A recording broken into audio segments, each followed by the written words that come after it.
Hello and welcome. You're watching Good Morning India. I'm Gargi Rawat, and the big story we're tracking this morning, the Bihar crisis. Are the JDU and BJP going to split? Well, the key meetings planned for today, and we also have Alok Pandey joining us to make things clearer. Alok, what can we expect?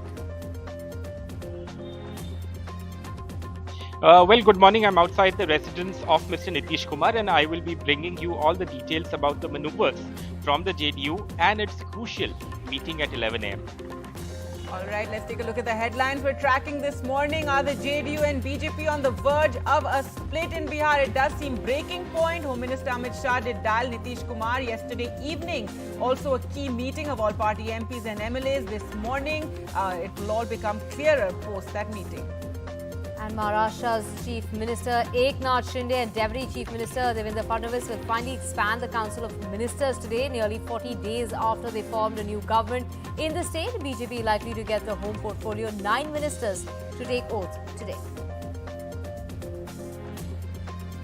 The police continue searching for BJP politician Shrikant Tyagi, who's on the run after video him abusing and pushing a woman went viral, and there was bulldozer action at his residence yesterday. The police have also put out a wanted notice.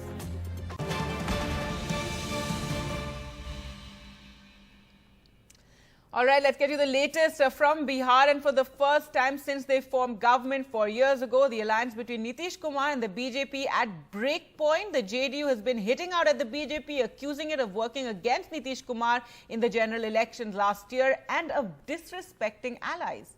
Right, Gargi, the Union Home Minister and BJP's Chief Strategist Amit Shah dialed Nitish Kumar and also, this was in connection with Tar Kishore Prasad, who is the Deputy Chief Minister and from the BJP. They also met with Nitish Kumar, and this is what sources are saying, that the Chief Minister has said he is not in any mood to be placated. This morning, he will be meeting with all the MLAs to decide on what happens next. An early reading has reportedly convinced him that MLAs are not willing to face midterm elections and would prefer a new alliance over that prospect. And Tejashwi Yadav, leader of the Rashtriya Janata Dal, will offer support to Nitish Kumar should he dump the BJP, is what the party has said. And also Congress, HAM and CPIML have issued unconditional support to Nitish Kumar.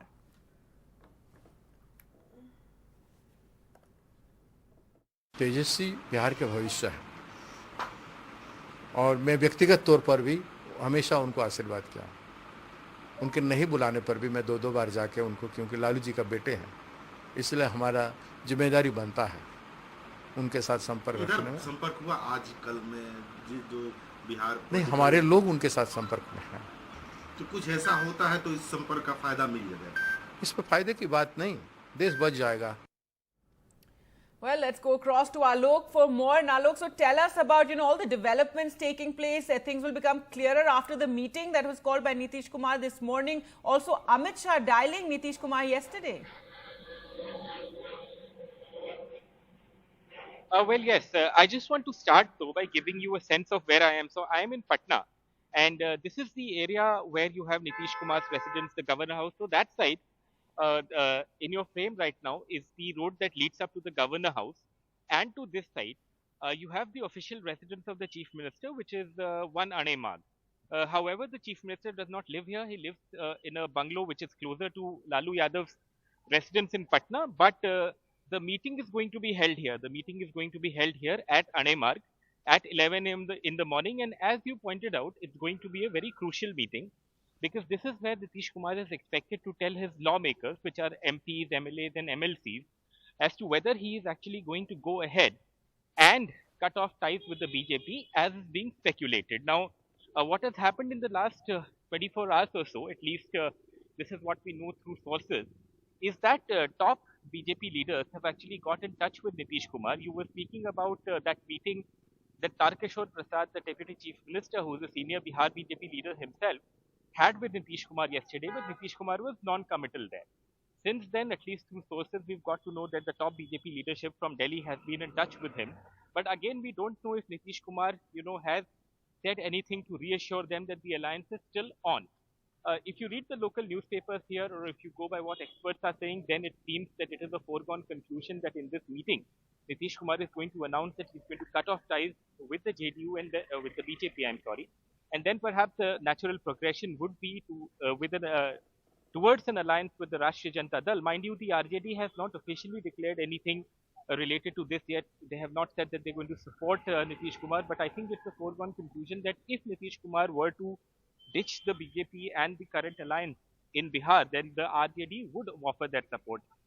Just to dwell upon the question as to what would happen if this scenario actually plays out. So right now, you have the BJP and the JDU and Jitan Ram Manjhi's party together in a coalition, and they have 126 MLAs, and the halfway mark in Bihar right now is 122.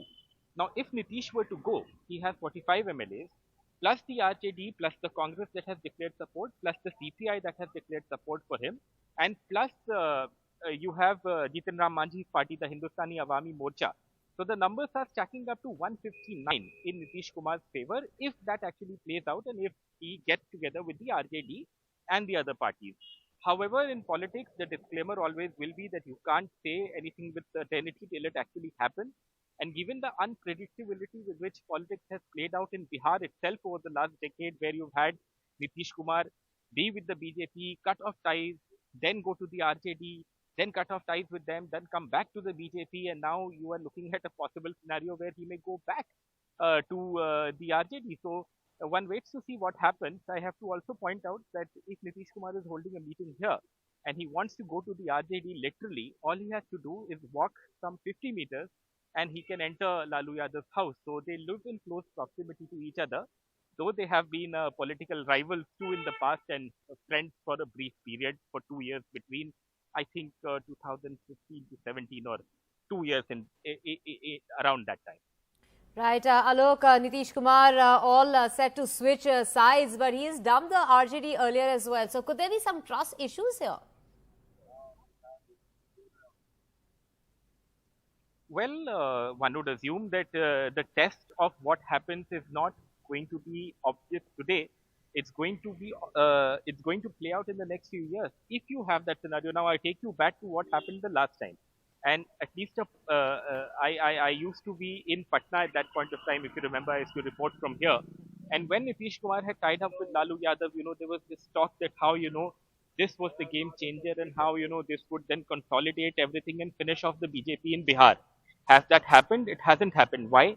Because that alliance, that coalition lasted only for 2 years. Nitish Kumar was apparently very uncomfortable with the way the RJD was behaving, so to say, in the coalition, and how even the government or its works were playing out in the eyes of the people, and that's why perhaps he decided after 2 years that enough is enough. So I think one question, if one gets to ask it to Nitish Kumar, there was a time 10 years ago when you could put a mic in front of Nitish Kumar and ask him anything.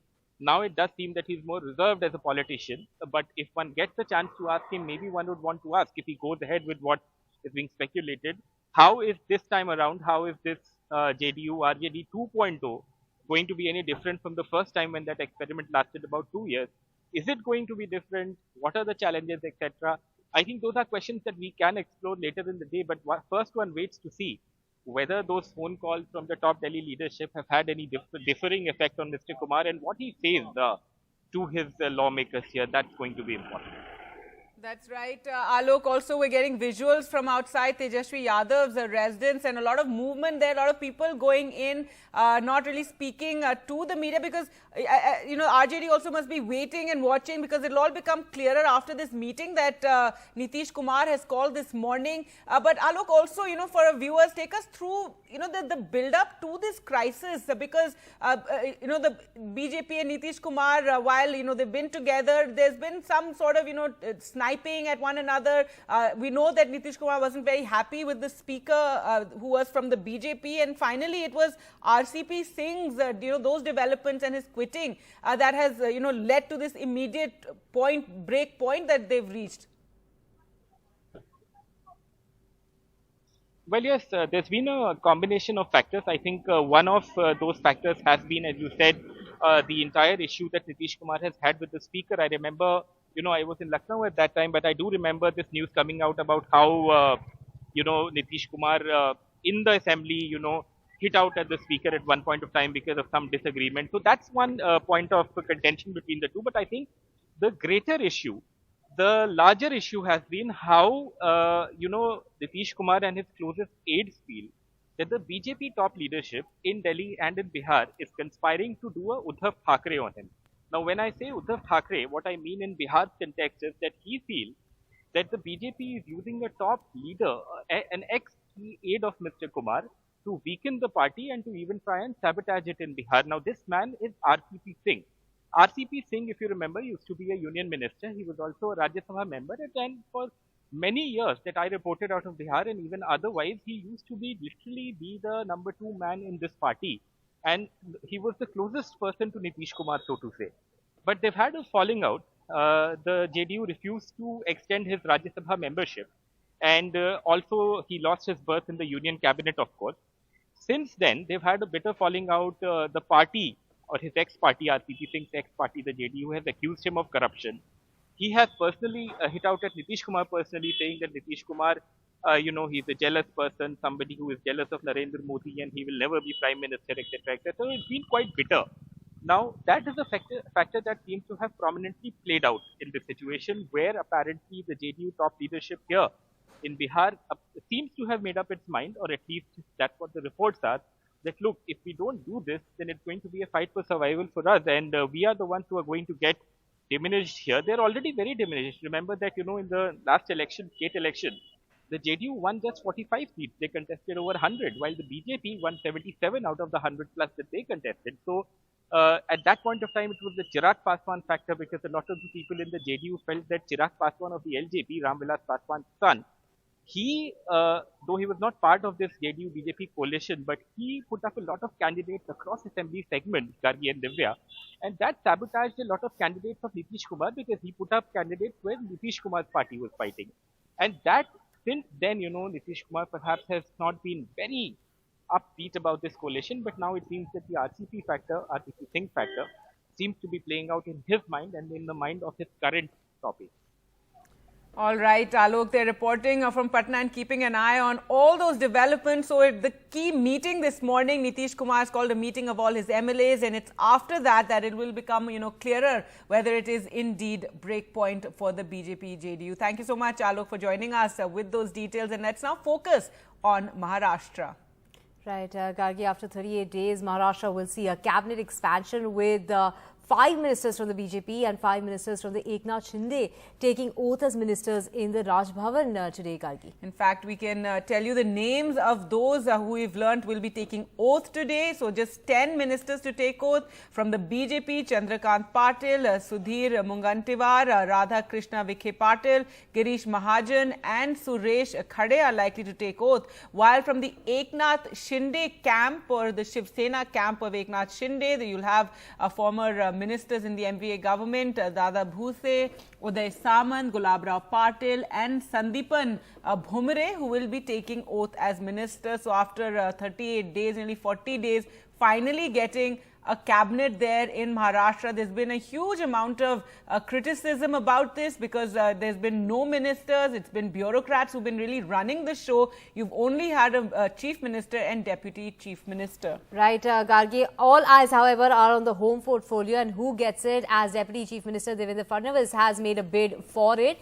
Eknath Shinde and Devendra Fadnavis took oath as CM and Deputy CM on the 30th of June, and after rebellion in the Shiv Sena led by Eknath Shinde led to the fall of the Uddhav Thackeray-led MBA government in June this year. So, Devendra Fadnavis all set to get the home portfolio.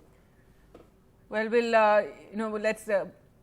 have to wait and see. Let's go across to Saurabh now for more. So, Saurabh, we have names of some of the ministers going to take oath, and it's from, both sides, 5 names from both sides. And what do we know about that home portfolio? Well, that home portfolio is actually the key element of suspense, so to speak. Who gets the home portfolio? Because most of the people who are becoming ministers are expected names, senior leaders of the BJP. Also, what we're being given to understand is Mangal Prabhat Lodha, MLA from Malabar Hill in Mumbai, also a well-known builder, but the BJP Mumbai president is likely to get a ministerial berth. Why? Well, upcoming BNC elections is the answer. But beyond that, the home portfolio is really the key element of surprise. Will Devendra Fadnavis, the Deputy Chief Minister, be able to swing it in his favor, or will it go to someone else? That's of course the key bit, and that we'll know once the portfolio distribution is done, so to speak. These ministers will simply take oath at the Raj Bhavan as cabinet ministers. Remember, technically, the oath or the portfolio is the prerogative of the chief minister. The cabinet ministers serve at the pleasure of the chief minister. So, who gets the home ministry is something that while cabinet ministers serve at the pleasure of chief minister, it is being decided at the very top level. The top central BJP leadership has actually cleared these, positions and who becomes what.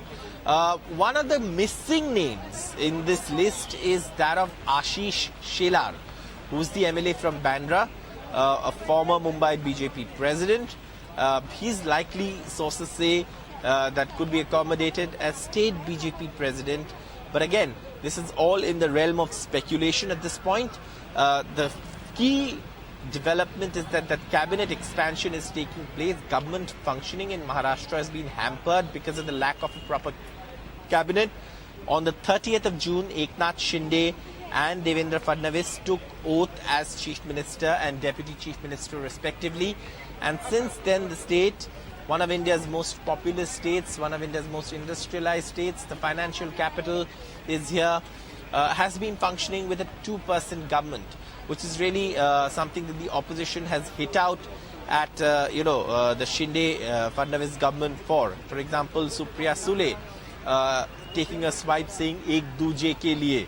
Or, Priyanka Chaturvedi of the Shiv Sena Rajya Sabha MP saying this is a hum do, hamare do sarkar. So all these political swipes, being taken. Now, of course, the Eknath Shinde, Devendra Fadnavis government can claim, look, we've expanded the cabinet, but this is not the final expansion. There's going to be a further round of expansions. It's not going to be done in one go.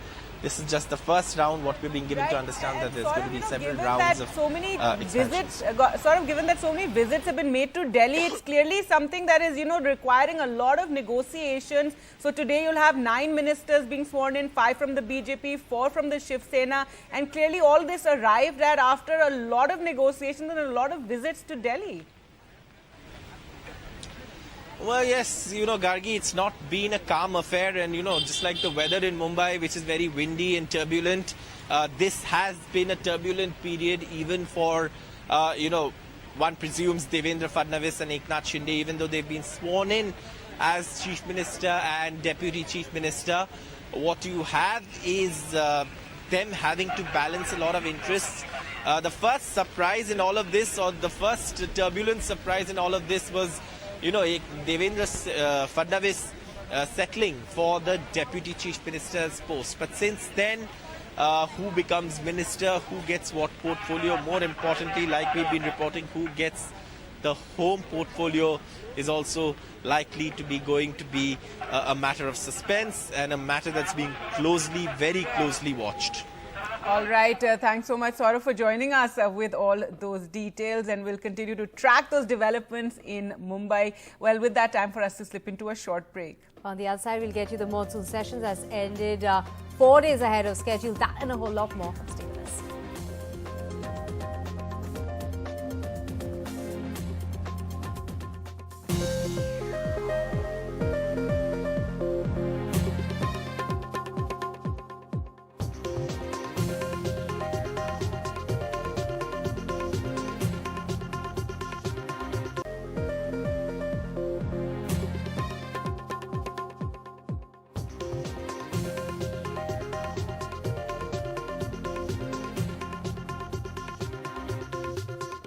Welcome back. Now, the monsoon session of Parliament has ended. It was adjourned indefinitely on a Monday. That's 4 days ahead of schedule. Both houses were adjourned sine die.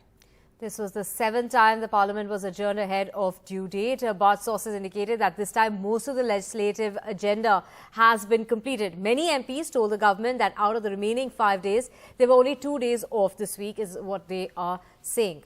That's because of the holidays this week, Muharram today and Raksha Bandhan on the 11th. So 2 days when the House would not meet, and ahead of the festivals, MPs wanted to return to their constituencies. Now, this is what the government has said. And since most of the agenda was completed according to the government, it was agreed to meet the members' demands. However, Trinamool MP Derek O'Brien tweeted, "This is the 7th consecutive time Parliament session has been cut short. Stop mocking Parliament. We will fight for its sanctity and prevent Prime Minister Modi and Amit Shah from turning this great institution into the Gujarat Gymkhana."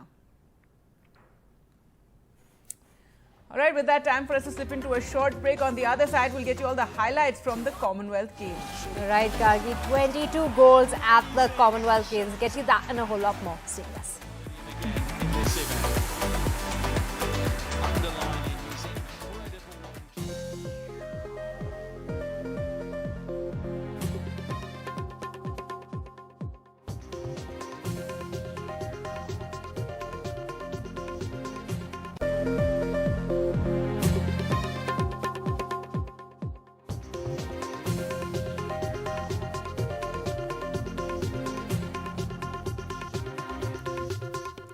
Welcome back. Now, after videos of UP BJP leader Shrikant Tyagi hurling abuses and even assaulting a woman in a Noida housing complex went viral. Since then, he's been on the run and the police has been on the lookout for him. Yesterday morning, bulldozers rolled into the Noida Housing Society and brought down the illegal structures, the encroachments that Shrikant Tyagi had built in that housing society, which led to the dispute in the first place. And the BJP has tried to disassociate themselves from Tyagi. A wanted poster has been put out for the absconding BJP leader, but the police say they haven't been able to locate him, they haven't been able to find him. He's still missing. And his uncle has now said that he should have surrendered on day one itself. Let's just listen in to his uncle. गलत करा क्यों दे रहा धक्के क्यों दे रहा होश हाँ तो कब से वो यहाँ पर रह रहे थे बचपन में कब रहे थे वो यहाँ से बचपन से रहेगा उसका तो यहाँ कोई मतलब नहीं तो जानता भी कोई नहीं यहाँ पे अच्छा क्या लगता है आपको पेश हो जाना चाहिए उनको पुलिस के सामने कोर्ट में पेश चला जाना चाहिए अब तो पुलिस छोड़ देगी ना उसे मारेगी हाँ देर बाद अगर गलत करा है विकास दुबे बन गया ये अब हाँ हाँ ये अब विकास दुबे सबको पुलिस की जब नौकरी जाएगी हाँ क्यों छोड़ेगी हाँ. All right, let's get you all the international stories. And first up, news from Bangladesh, where a steep increase in fuel prices has saw protests erupting across the country. The hike, which according to Bangladeshi's media is the highest ever, has increased the price of petrol and diesel by almost 50%. Bangladesh is another of India's neighbour after the island country of Sri Lanka to have been hit by such demonstrations. Angry demonstrations surrounded fuel stations throughout Bangladesh, demanding the unexpected price increase be reversed. That is a massive price increase, Divya, 50%. So can you imagine a 52% hike in fuel prices? Now, news from the US, and former President Donald Trump said in a lengthy statement on Monday that the FBI was conducting a search of his Mar-a-Lago estate in Florida, and he asserted that agents had broken open a safe. Right, Gargi, the circumstances of that search is still not clear, though the Justice Department has been actively investigating the discovery of classified information in boxes of records that were taken to Trump's Florida residence after he left the White House. Now, this action marks a dramatic escalation in the law enforcement scrutiny of Trump and comes as he's been laying the groundwork to make another presidential bid.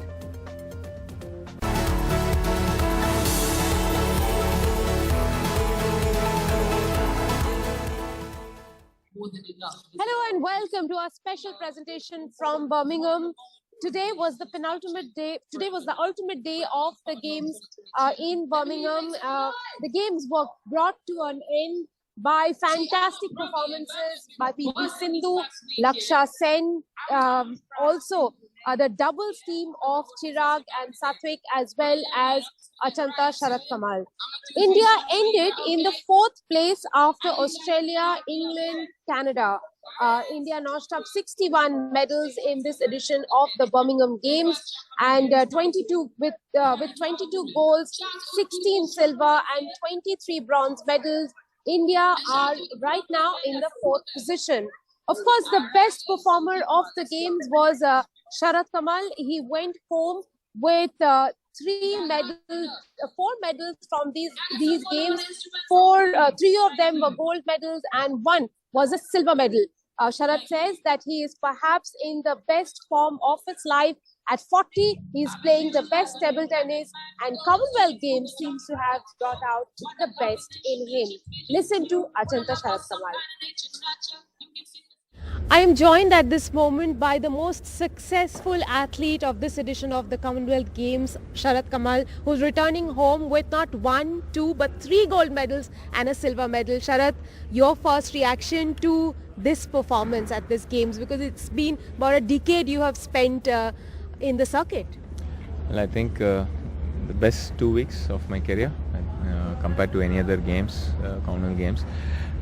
Never played so many finals in one edition.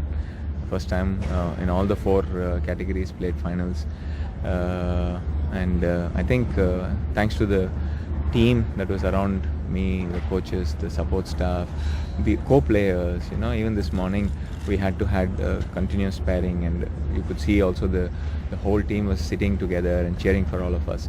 That brings in a lot more strength, especially when you're so tired after 2 weeks of so much of table tennis. Your body aches. I saw you wincing in pain a little while ago. Yeah, so that way the team helps to forget all of that and bring together a lot more energy. It's about the team bonding, that's what you're saying. Yes. Sharath, at 40 most athletes retire, go into the sunset, and you're peaking. What is the secret to this success? I don't know really. It's just I think I'm able to keep myself fit and do what I like to do. Table tennis, I like playing table tennis. I like to compete in the big tournaments, and so that way I'm able to have the right kind of motivation, and I'm able to find the right balance between personal life, table tennis, and the whole circle of the things around me. 13 medals total in Commonwealth Games. Sharath, this also must be a special moment for you, being India's flag bearer at the closing ceremony. I think it's a big honor to be the flag bearer. You represent the country, in the closing ceremony, and not just me as an individual, but the sport is recognized. It inspires a lot of the youngsters to achieve what we are doing. So I'm really happy that I could get this recognition, and I'm looking forward for the evening. Thank you very much for talking to us, and enjoy your moment. PV Sindhu won a gold medal at this edition of the Commonwealth Games, completing her circle of bronze, silver and then a gold. She beat Canada's Michelle Lee in the final 21-15, 21-13 to seal this gold medal match. Listen in to PV Sindhu.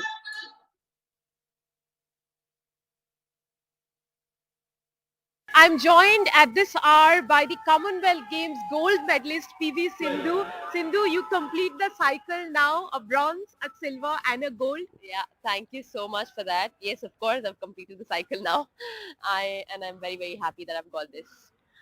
You have won a silver at the Olympics, a bronze at the Olympics, but what does this medal really mean to you? Of course, this one also means a lot to me because it comes once in 4 years, and of course, I am happy that this is one of the big ones, because if you ask me where am I going to put this medal, I think it will be in between those other medals, because representing my country and playing for the country means a lot. So definitely this medal will mean a lot to me, and I will definitely cherish it forever. And the Prime Minister this morning called you prolific, champion of champions, probably taking away the title from Ravi Shastri. Well, firstly, I would like to thank Modi sir for that, and of course, whatever sir said, I think I would definitely take it as a compliment, and of course, I'm super happy. Last time probably you gave him your racket. This time, is there any present lined up for the Prime Minister, and anything that you've thought about telling him? Well, I haven't thought about it, but definitely maybe if I'm going to meet him, then at that point something just comes. So yeah. Sindhu, your coach says that during 2021 your game has changed considerably, that you are also picking up deception. What kind of deception have you picked up, and what are you going to use during the World Championship? Well, that's a secret. But yeah, otherwise, I think I've definitely, we worked really hard together, me and coach, and we've learned new skill, I would say. I think when it comes to reception, it's really good. And overall, I think it's very important to keep learning, because every day is a new start and you keep learning always. So I'm happy that he said that. But otherwise, I'm very, very thankful to my coach and my whole staff, support staff like Shrikant, my trainer, and Evangeline, my physio, because I think for an athlete, it's very much needed when it comes to recovery and maintaining physical fitness. So yeah, I think that's very, very important, and I'm very, very thankful to them. What about mental fitness? You know, the turnover from here to World Championship, you hardly have any time now. Yeah, I think as you said, yes, mental fitness is also very, very important, and I think it's just time to go back, chill a bit, and I think there's no much time to actually relax, but we need to focus and be stronger and come back stronger for the World Championships and do my best. And what celebrations are planned at home, if any? Well, hopefully spending time with family, and of course they are super, super happy, and maybe we would go out and just celebrate a bit. And what about the team? I believe your team is packed with super dancers. Oh yeah, maybe definitely, we have medals in every event, so hopefully maybe some dancing in the evening. Let's see. Dance your way through and enjoy the moment. Thanks, Sindhu. Lakshya Sen was deemed as the next big thing in Indian badminton, and he showed just why.